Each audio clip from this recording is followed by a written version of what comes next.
can share a pair of shoes na sinusuot mo when you want to feel extra productive. Okay, agad-agad Mars, ito yung naisip ko. This is my favorite shoes. Wow, So una sa lahat, binigay siya ng asawa kong kuripot.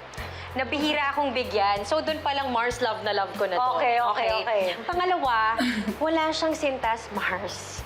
Alam natin yan, mga Mars, Yes. kapag ikaw ay isang nanay, wala ka talagang chance na magsintas. Yes. You don't have time to I don't have time tie for your that, shoelace, girl. di ba? Meron akong 3 rubber shoes na wala silang shoelaces. Okay. Kasi, on the go. Yeah. Tapos ang dali din niya tanggalin. So, shoot mo lang siya sa paa mo, tapos alis ka na, or tulungan mo na yung mga anak mo to do whatever. So, dyan parang feeling ko, sobrang komportable siya. I can do whatever, I can run, and not be, hindi ka nahahassle, Yes. Mars. So, that's my go-to shoes.